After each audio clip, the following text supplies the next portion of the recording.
It seems miracles happen where they're needed most, and there's no more so than in the life of Maud Kells in this book, An Open Door, full of great interventions by God to protect the missionaries over in the Congo, where she was based for most of her life, dedicated her life to God's call to be a missionary. And it's a really enjoyable read, very challenging as well, but it's just fantastic to see how God does miracles for her, but not even just miracles, sometimes just precise timing and great provision and is enabling at just the right time, and it's just very encouraging. I'm going to read a small, larger section actually of it, just to finish. And again, it's one of those amazing acts of provision. The Congo is a very kind of difficult part of the world, especially for missionaries, constant political unrest, and once again there's a situation where they've got to get the missionaries out because the troops are closing in on them to arrest and kill them. So they're all gathered on the landing strip, and some of the locals come out, and there's a very hostile crowd that gathers. And the way they indicate to the pilots that this is the place to land is to put some huge white sheets out so they can see them.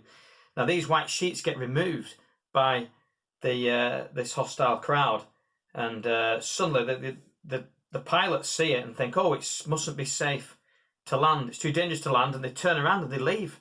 And the missionaries and their families are just distraught. So I'm going to carry on reading from that point on. All of a sudden, one of the Wycliffe missionaries yelled at me, "Maud, give us your white coat." Realizing what he meant, I pulled off my white jacket and threw it on the ground. As one of the pilots caught sight of it, he signalled to the other pilot. Together they turned back and came into land, with the engines still running. The co-pilot was at the door, pulling us on board, packing us into the aircraft. We were still fastening our seatbelts as we took off, breathless with relief, unable to speak. It had only taken 7 minutes for both planes to land, board 19 of us, and take off again. An hour and a half later, we were over Ugandan airspace. The pilot, Jim Strait, turned round and said to us, "You can relax now, we're out of danger."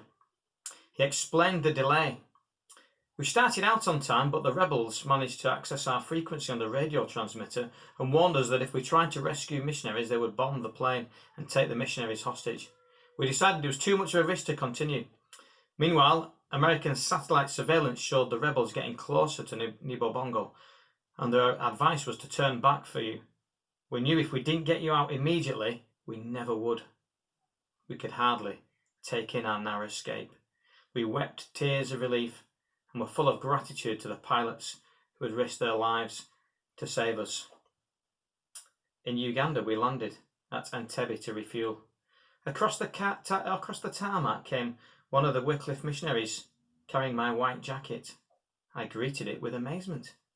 "How did you get time to lift that?" "I was getting on the plane and I tripped over it, so I just grabbed it. You might as well have it."